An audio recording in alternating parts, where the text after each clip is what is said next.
How to Read Literature Like a Professor, Chapter 10, Never Stand Next to the Hero. As you know by now, from time to time I like to give you life advice.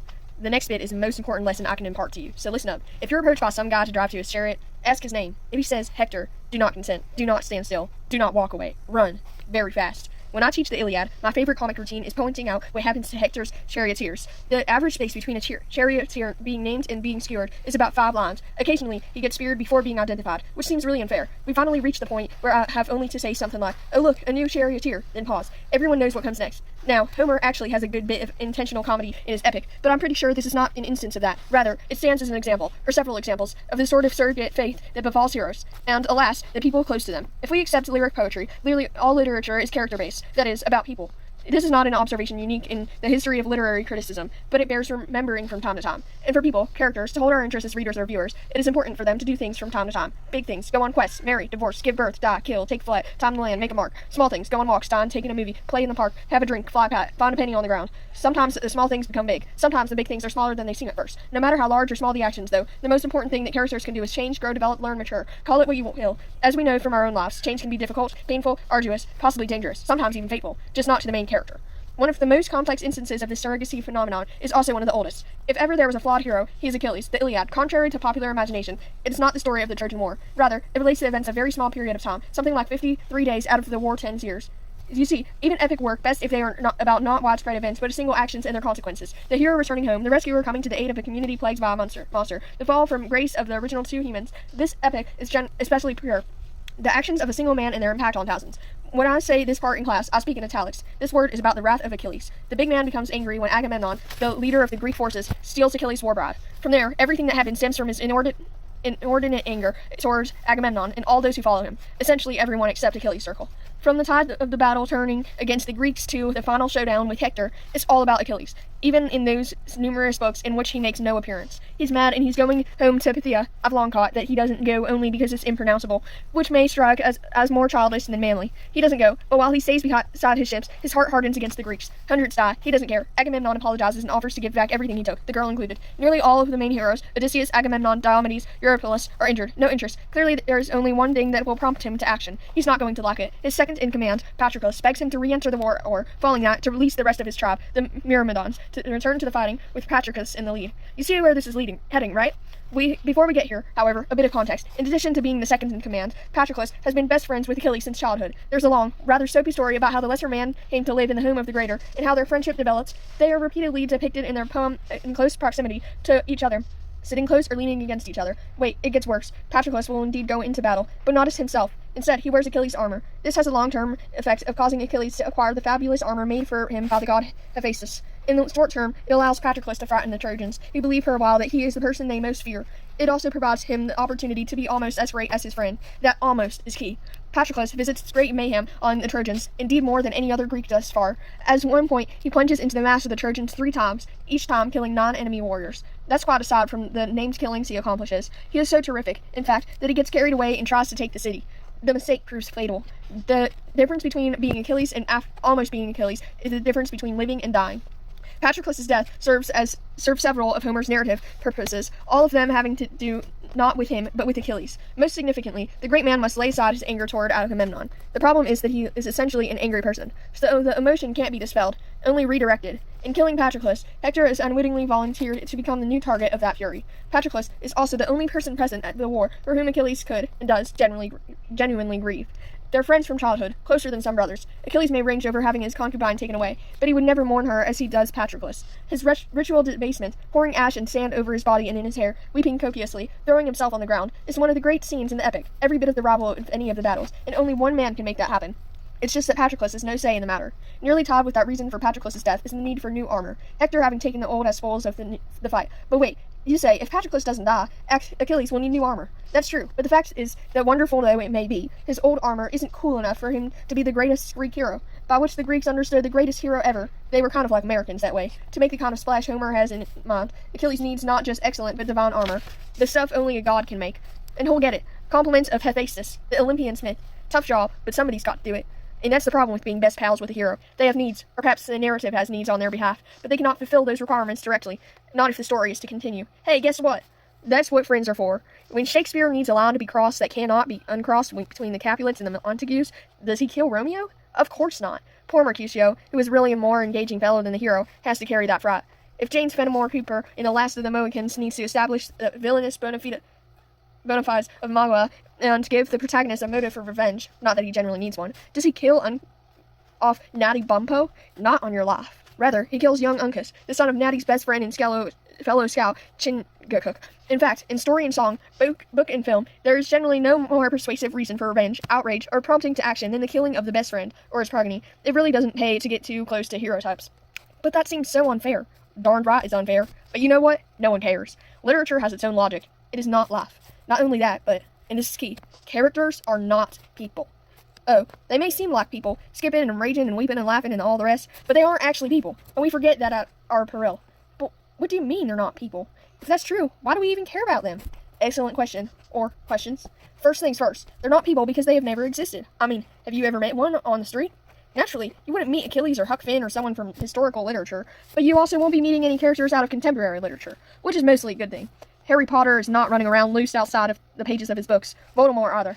See what I mean about a good thing? Oh, you can meet folks dressed like them sometimes, but not the real deal. Characters may be based on actual persons. Hemingway scholars are fond of reminding us that his character is based on that friend, or more commonly, former friend of the novelist, but being based on that friend is a long way from being him. We do not, and should not, read the character for the filter of the original, if there is one. I know I've said this before and will say it again, but it bears repeating. If it is not in the text, it doesn't exist. We can only read what is present in a novel, play, or film. If something informs the author's creation of the text, but evidence is not present in the text, that's a matter for scholars concerned with motives, not with readers wrestling with meaning. Think of it this way. A vast majority of readers will have no access to that non-textual evidence. How, then, can we expect it to have any bearing on the way we read? The characters are purely textual creations, constructs of words. We know them through descriptions of them as well as through their own words and actions and those of other characters, not through the words, unreported, of the writer's brother-in-law or best enemy on whom the character may be based. We process those words and actions and decide what to think, with a little help from the author. Now your second question. If they're not real people, why should we care about them? Why indeed? Why cheer at Harry Potter's victories? Why weep at Little Nell's death? Why feel anything at all for persons who never existed? Easy. Because we can't help ourselves. Here's the thing about those non-persons that make us care.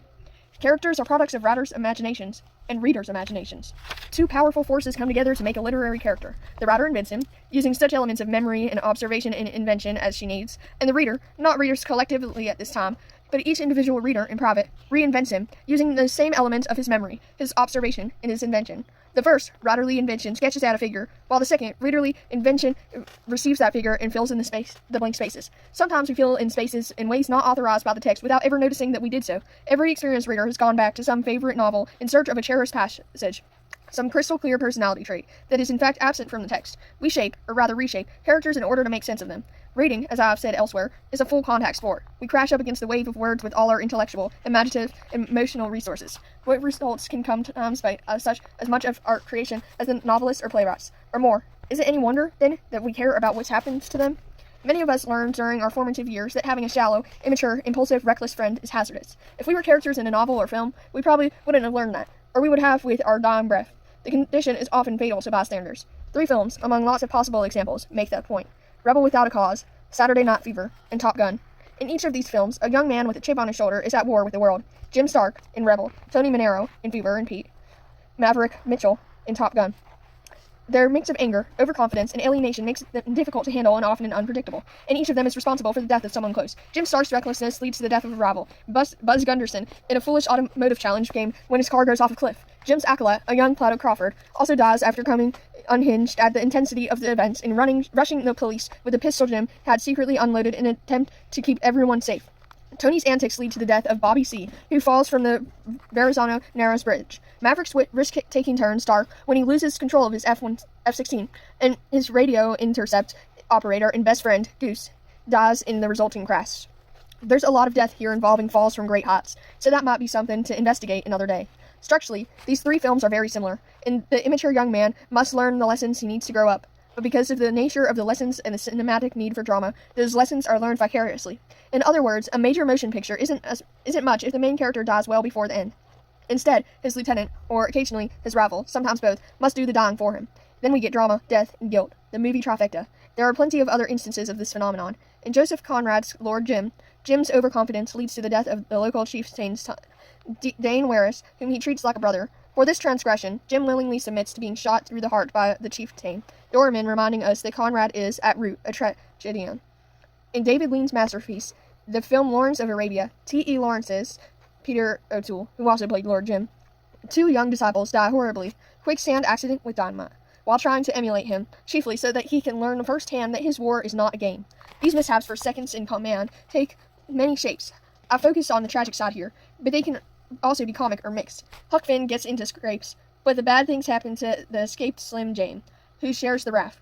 All kinds of perils threaten Charlie Chaplin's little tramp in his various silent films, but the board across the face or the anvil on the head. Okay, I don't think there are actually any of those. Almost always befalls whatever hapless colleague or pursuer happens to be standing beside him. The pot in the face only occasionally hits the comic lead. More commonly, he ducks to pick up a nickel and it hits the wealthy woman or bank president behind him. There are all kinds of sources of this next man over mayhem. Cosmic spot, bad luck, the need for a whipping boy, you name it. But they nearly all come under the heading of the move forward, so someone must be sacrificed. That someone is rarely the protagonist. Oh, the unfairness of it all. In truth, it's worse than that. You see, literary works are not democracies. We hold this truth to be self-evident, that all men and women are created equal. You may say, we may, but the country of novels, etc., doesn't. In that faraway place, no character is created equal. 1 or 2 get all the breaks, the rest exist to get them to the finish line. Here's what E.M. Forster, whose name you see a lot in these pages, had to say on the subject of his book, Aspects of the Novel. The fictive world, I'm paraphrasing here, is divided up into round and flat characters. Round characters are what we would call three-dimensional, full of traits and strengths and weaknesses and contradictions, capable of change and growth. Flat characters, not so much. They lack full development in the narrative or drama, so they're more two-dimensional, like cartoon cutouts. Some critics call these 2 types of literary personnel dynamic and static, but we'll go with round and flat. In between these 2, round characters get all the breaks. What this means is that, conventionally, the point of a work is to follow 1 or 2 major figures through to their endpoint, for good or ill, to watch how they develop or grow, or don't. Pretty much everyone else exists as a plot device and is subject to cancellation whenever the plot demands a sacrifice. If to get the finish line, the hero must walk over a sea of bodies, then so be it. He can die at said line, but he's got to get there. See? Also, Hamlet. I'm going to go out on a limb here, take the generous view, and suggest that in real life, everyone is a fully rounded character. I have from time to time had my doubts, but let's go with it. What I mean is that we are all complete beings. We have many different qualities that don't always fit together very smoothly. More important, we're all capable of growth, development, and change. We can get better, although we sometimes fail to do so. To put this another way, we are all, each and every last one of us, the protagonists of our own story. Those stories frequently clash with one another, so other people may not seem as complete, or at least as urgently complete, but as ourselves. But that doesn't alter the other person's reality. But that basic truth has nothing to do with literature. In fictive works, some characters are more equal than other characters, a lot more equal. To get our heads around this notion, we need to go back to that basic point about characters not being people. They are representations, in greater or lesser detail, of human beings. Real people are made out of a whole lot of things. Flesh, bone, blood, nerves, stuff like that. Literary people are made out of words. Can't breathe, can't bleed. Even if a surprising number appear to. Can't eat, can't love. They can be made to seem to do those things, but they don't actually do them. If you met one on the street, you'd be seriously disappointed. If writers made them as a whole as we are, you'd be seriously bored. Even round characters are somewhat less than complete beings. They are merely simulacra, illusions meant to suggest fully formed humans. To the extent that we believe in them, that is a credit to the writer, and to us. But this creates a problem for us. The trick is to believe in them, as reader, and to organize the unreality as critic. What we're trying to do here is create expert readers, folks we might describe as reader-critics. Readers who can simultaneously take pleasure from a work and analyze it. Yeah, I know all that Wordsworth noise about we murder to dissect. It's nonsense. I don't know a soul who appreciates and enjoys literature as much as experts who can really take it apart. Why do you think we became experts in the first place? Because we love reading this stuff. Intelligent readers can keep both these notions in mind at once. Analysis only sounds threatening to pleasure. In practice, no sweat. So why aren't all characters round? Very logical question. Good one, too. The answers are mostly practical, rather than aesthetic. Characters are created on something like a need-to-know basis. Their utility is all that matters. Writers give them only as much reality as they need to do their jobs. Why? First of all, focus. If every character was developed to the same highly articulated degree, then how would we know on whom to focus our attention? That would get really confusing. And one thing we know about readers is that they don't like to be any more confused than necessary. Second, intensity of labor. Thinking up a full backstory for every character, no matter how minor, as well as the complete panoply of qualities, interests, shortcomings, phobias, and so on would be exhausting. It's hard enough to deal with them the way they are. Third, confusion of purpose. If a character is there to be a villain, finding out he loves his mother or owns a dog may be a distraction from the main point. Unless he kicks it, or her. Flat characters are easier to know in terms of their intent and narrative purpose, and we readers can use all the help we can get.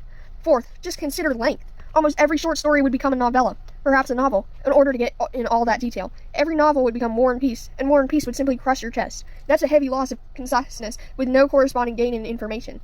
As we saw in the first point, that expansion of information would also be a loss, and I think we can agree that literary works are as long as we wish them to be already. I've made this flat round thing sound binary, but it is really more of a continuum. There are wholly flat characters, to be sure, but there are also those who fall somewhere closer to the rounded end of the graph. Were we to make one, we find out, for instance, that Claudius, Hamlet's uncle and the villain of the play, is capable of remorse over his actions. Hamlet sees him as prayer. What he doesn't know, but we discover, is that Claudius is so blackened that he finds himself incapable of praying. Best friend Horatio is loyalty itself, but even he has doubts about the prince from time to time. So if we were to make a scale with, say, Rosencrantz and the Guildenstern or the Gravediggers at one end and Hamlet at the other, we wouldn't see something like a barbell with a long flat line connecting two bundles gathered at either end. Somewhere along that line would appear, in something like this order from the flatter on toward rounder, Polonius, Laertes, Horatio, Ophelia, Gertrude, Claudius, Hamlet. In case you're wondering, the ghost of Hamlet's father is pretty flat. Yorick doesn't count. In order to be a character, you have to be more than a skull. Novelists and playwrights have considered these matters over the years, as we see in their essays and sometimes in the works. Numerous pieces of advice from Forster, John Gardner, Henry James, David Lodge, and others have addressed the question of minor characters. Dickens tries to make up for the lack of attention that his minor figures receive by making them memorable, by giving them some astonishing ticker tagline. As with Miss Micawber's, "I never will desert Mr. Micawber." No one ever asked her to, making her repeated use of the line more eye-catching. Indeed, when we recall characters from Dickens, it is chiefly the rogues gallery of secondary figures who spring to mind. Magwitch, Miss Havisham, Jaggers, Bill Sykes, Mr. Micawber, Barkis, and Peggotty, Uriah Heep. During the postmodern era, questions about the inner lives of minor characters have made their way to the page and stage. I mentioned Stoppard's Rosencrantz and the Guildenstern are dead earlier. Its main thrust is the question, where do minor characters go when they're not on stage? Stoppard is not speaking of the characters playing those roles, but of the characters themselves. For those of you who may be a little rusty on your Hamletology, Rosencrantz and Guildenstern are those two hapless dupes who shepherd Hamlet off to England. They're ostensibly, but unknown to them, to be killed. Hamlet, however, is not so dim. He engineers not only an escape, but a scheme in which the two messengers deliver their own death warrants to the English king. They have, what? Maybe 5 minutes of stage time out of 3+ hours of tragedy. What Stoppard asks, do they get up to during all that downtime? The play seems a bit of absurdist nonsense, but it's nonsense with a purpose. More recently, John Clinch gave us the novel Finn, which examines in full the life of one of American literature's most odious specimens, Huck Finn's pap. If anything, he's even worse when given more space. Then there is the cottage industry that seems determined to cover every aspect of all things Austen, including giving minor characters more room to run amok. This trend may be one of the first for which the 21st century will need to apologize. All of this discussion of major and minor characters goes back a long, long way. Aristotle suggested an intimate connection between the shape of the plot and the nature of the characters involved. His discussion is sometimes reduced to the formulation, plot is character revealed in action. There have not been a lot of improvements on that notion over the millennia. What he means is that plot, not actions themselves, but the way those actions are structured, grows out of the nature of the characters, which we then discover their actions. The contemporary formulation is this bit of circular thinking. Plot is character in action. Character is revealed and shaped by plot. We must recognize that character is essential to fictional and dramatic literature. That includes all kinds of characters. We need flat ones as well as round, static as well as dynamic. In the final analysis, they're all doing the same thing, making the story or novel or play reach its end and making that end seem inevitable. What happens to Gatsby must feel like the only outcome, given who Gatsby is and who Nick is and who Daisy is. And Tom and George Wilson and Myrtle Wilson. It takes a village to murder a character. What's that? You say this time the hero gets bumped off? Are you sure about that? Maybe we should have a talk.